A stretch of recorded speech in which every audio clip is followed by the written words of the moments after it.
आज आपके समक्ष कर्म फल की बाध्यता के संबंध में अपने विचार रखना चाहता हूँ। अवश्य में भोक्तव्यम कर्म फल शुभाशुभम। मनुष्य को अपने किए कर्मों का फल निश्चित रूप से स्वयं ही भोगना पड़ता है।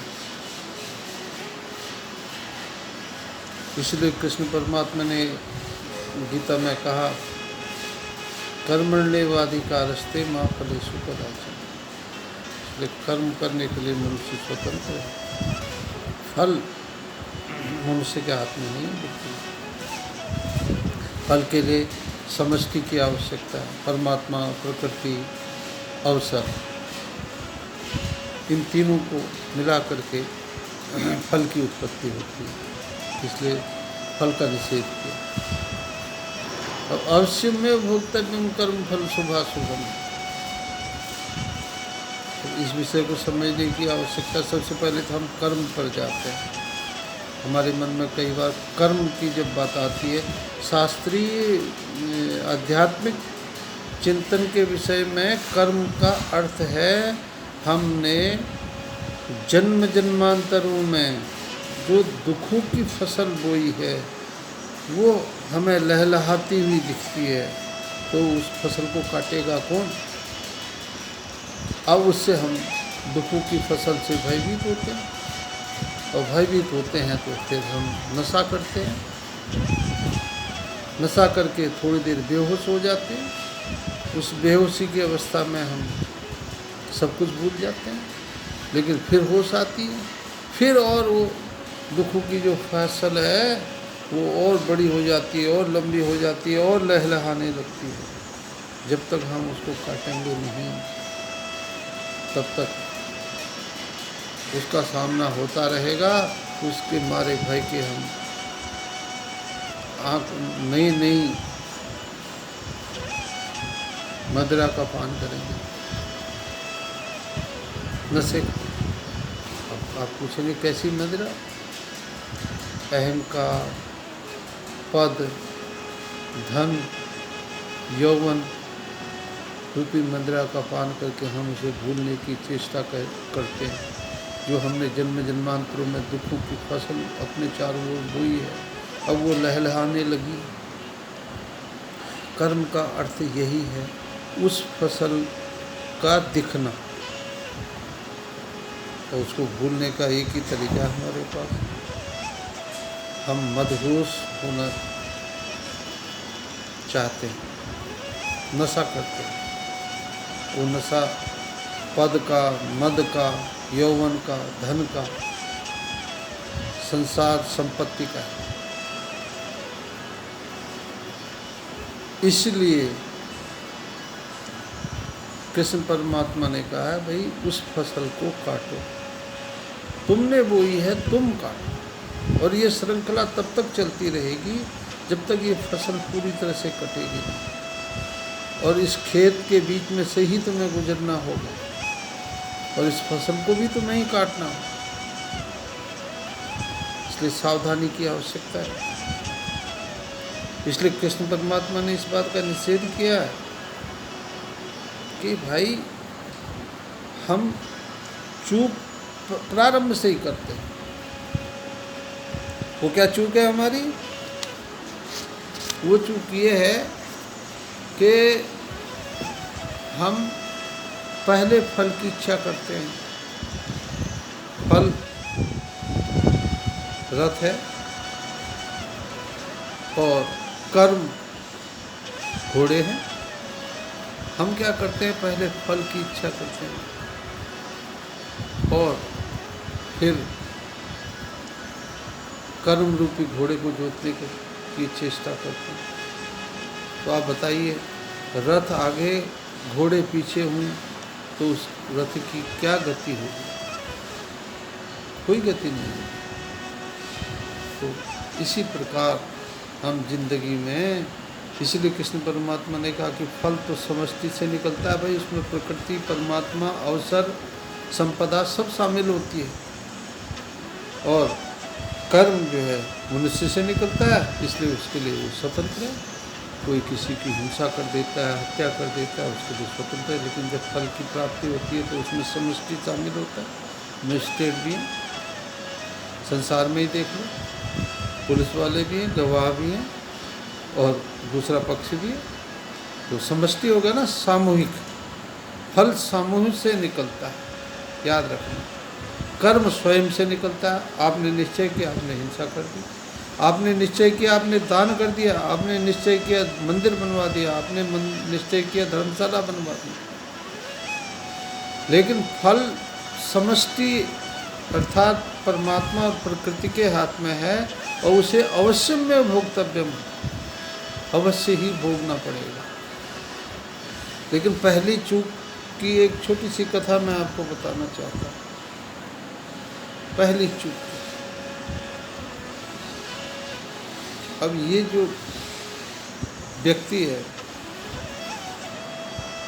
इसकी कर्म फल की जो लालसा है, फल की लालसा से कर्म करने वाला व्यक्ति देखिए कैसे दुखों की फसल बोने लगता है। एक सम्राट ने अपने प्रधानमंत्री को किसी कारण से नाराज होकर के सजा दे दी, मृत्युदंड दे दिया। और मृत्युदंड जब दे दिया तो उस राज्य का एक नियम था कि जिस भोर में उसको कैदी को मृत्युदंड दिया जाता था, उसकी पहली रात्रि को राजा आकर के उससे अपनी अंतिम इच्छा पूछता था। नियमानुसार सम्राट प्रधानमंत्री को पूछने गया रात्रि में कि भाई मृत्युदंड के सिवाय तुम्हारी कोई इच्छा है तो बताओ। तो जैसे ही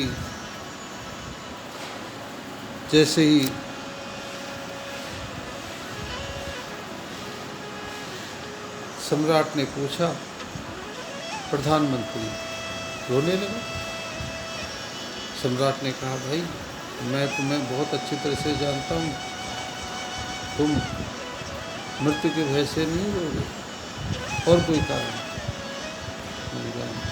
बिल्कुल सही कह रहे हैं, क्या कारण है बताओ। महाराज आप जिस घोड़े में बैठ कर के आए हैं उस घोड़े को देख कर के मुझे रोना है। भाई क्या कारण है?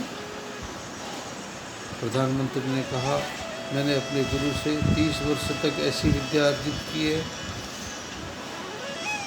परिश्रम करके इस नस्ल के घोड़े को मैं उड़ा सकता हूँ। उसने कहा, कितने दिनों में उड़ा सकते हो? कितने दिनों में प्रशिक्षित कर लोगे ऐसे घोड़े को? मैंने कहा 1 वर्ष में। सम्राट ने कहा, ये कोई बड़ी बात है, मैंने ही तो मृत्युदंड दिया है, मैं 1 वर्ष बाद दे दूंगा। और तुमने याद रखना, अगर तुमने इस घोड़े को उड़ना सिखा दिया तो मैं तुम्हें आधा राज्य भी साथ में भेंट कर दूंगा, इनाम में दे दूंगा। अगर ना सिखा पाए तो साल भर बाद फिर मृत्युदंड दे दिया जाएगा। उसका मंजूर है? ठीक है, कल सुबह इस घोड़े को ले जाओ, प्रशिक्षित करना शुरू कर दो। प्रधानमंत्री ने कहा, कल सुबह की कौन जानता है, अभी इसी वक्त, अभी मुहूर्त है। सम्राट ने कहा मंजूर। सम्राट चला गया पैदल अपने महल में, प्रधानमंत्री सम्राट के घोड़े में बैठ करके अपने घर चला गया। द्वार खटखटाया, घर में पत्नी रिश्तेदार सारे एकत्र हो रखे थे। उन्हें कैसे आए? उसने कहा, भाग्यवान दरवाज़ा खोलो, अंदर बैठा। उसने बताया कि ऐसे ऐसे सम्राट के घोड़े के विषय में मैंने 1 वर्ष का समय मांगा है। उसकी पत्नी कहने लगी, मैं जानती हूँ तुम्हें बहुत अच्छी तरह से, तुम्हें कोई घोड़े की विद्या नहीं आती उसको उड़ाने की। हम मांगते तो कम से कम 2-4 वर्ष का समय मांगते, 10 वर्ष का मांगते। उसने कहा, भाग्यवान कौन जानता है, 1 वर्ष में मैं रहूँगा या ना रहूँगा, घोड़ा रहेगा या ना रहेगा, सम्राट रहेगा ना। ये कथा बताती है कि 3 महीने। तो इसलिए भाई फल की लालसा में कर्म करने वाला हमेशा दुखों की खेती बोता है। इस कथा से ये सिद्ध हो। इसलिए हम सोचते हैं, कृष्ण परमात्मा कहते हैं, इसीलिए फल को आगे रख करके कर्म मत करो। मनुष्य हम क्या करते हैं? दान करते हैं, दया कर्म करते हैं, धर्म करते हैं, उसमें से मान सम्मान खोजते हैं। कुछ लोग तो संसार में सत्कर्म केवल इसी कार्य के लिए करते हैं कि मेरा नाम है।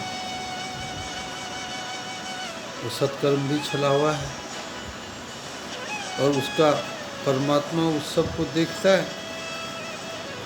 इसलिए भावात संजायते फलम, फल को कहाँ जोड़ा है? भाव से जोड़ दिया।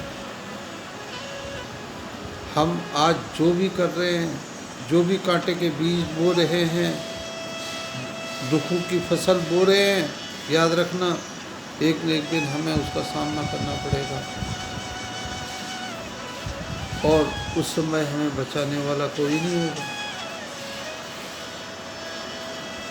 हम झूठी भक्ति, झूठा धर्म, झूठा दान, अगर आपने नाम के लिए कुछ दान किया तो नाम के साथ ही बराबर हो गया।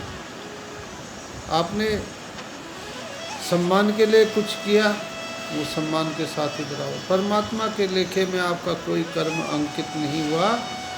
अगर हुआ, जो हेरा फेरी से जिस कर्म को आपने किया है उसके लिए आपने दुखों की फसल बो दी और उस दुख की फसल को आपको ही काटना पड़ेगा और उस दुख के लहलहाते खेतों से आपको ही गुजरना होगा। कब तक, कितने जन्मों तक छलावा करते रहोगे परमात्मा के सामने? कब तक नशे की हालत में इसको भूलते जाओगे? क्योंकि दुखों की खेती तो बढ़ती चली जाती है। हमारे मन में आता है हम सब कुछ सत्कर्म कर रहे हैं, दान दया धर्म कर रहे हैं, उसके बावजूद हम दुख भोग रहे हैं। तब हम भूल जाते हैं कि हमने जन्म जन्मांतरों में अवश्य में भोक्तव्यम कर्म फल शुभाशुभम, ना जाने कितनी बार ऐसी झूठ की दुखों की खेती बोई, आज वो लहलहाने लगी है। हम पद में, मद में, मान में, धन में, संपदा में, इन नशों के नाम है ये नशा। मदिरा, ये मदिरा है। मदिरा का है शास्त्रों में से मोह मदिरा, पद मदिरा, मान मदिरा, धन मदिरा। ये जो हम पी पी करके इसको भूलना चाहते हैं और जब हमें होश आता है, किसी संत की वाणी सुनते हैं, किसी विद्वान की वाणी सुनते हैं, तो फिर हम थोड़ा सा होश में आ जाते हैं। होश में आते हैं तो अपनी चारों ओर देखते हैं, दुखों की फसल तो और बड़ी हो गई और ऊंची होकर के लहलहा रही है। फिर हम भयभीत हो जाते हैं। किससे? मृत्यु से, काल से, यमपाश से भयभीत होते हैं और फिर हमें अपने पिछले दुखों की खेती बड़ी होती हुई दिखाई देने लगती है। तो भाई, इसलिए जो भी हम कर्म कर रहे हैं, याद रखना परमात्मा और प्रकृति दोनों मिलकर के उसे देख रहे हैं और निश्चित रूप से एक दिन परमात्मा इसका हिसाब लेगा। इसलिए सावधान हो करके सत्कर्म करने की आवश्यकता है। तुमेव वस्तु गोविंद तुभ्यम में समर्पित, ऐसा भाव लाने की आवश्यकता है। हे परमात्मा, जो भी सत्कर्म करें हम, दान करें, दया करें, धर्म करें, पुण्य करें, अन्न बांटें। दूसरे के किए पर हाथ लगाने से कोई पुण्य नहीं प्राप्त होता, याद रखना। और पाप सिर पर चढ़ जाता है और दुखों की एक खेत और तैयार हो जाएगा, उससे भी हमें ही अगले जन्म में या इसी जन्म में गुजरना होगा। इसलिए तुम्हें वस्तु गोविंद, भाव लाओ, सावधान हो जाओ, सचेत हो जाओ, सत्कर्म करो, लेकिन परमात्मा को समर्पित करो, गुप्त होकर के काम करो। तुम्हें वस्तु गोविंद, ऐसा भाव लाइए, आज ही सचेत हो जाइए कि हे गोविंद, हे परमात्मा, ये आपकी ही वस्तु है, मैं आपको ही समर्पित कर रहा हूँ, इसमें मेरा कुछ नहीं है, मैं तो निमित्त मात्र हूँ। जैसे अर्जुन और कृष्ण भगवान के बीच में संवाद था, अर्जुन ने स्वीकार किया, निमित्त है, निमित्त बन जाओ तो कल्याण संभव है, अन्यथा दुखों की खेती और तेजी से लहलहाएगी और बड़ी होती जाएगी। ना जाने कितने जन्मों में हम इस खेती को देख देख के दुखी होते रहेंगे। ओम नमः शिवाय।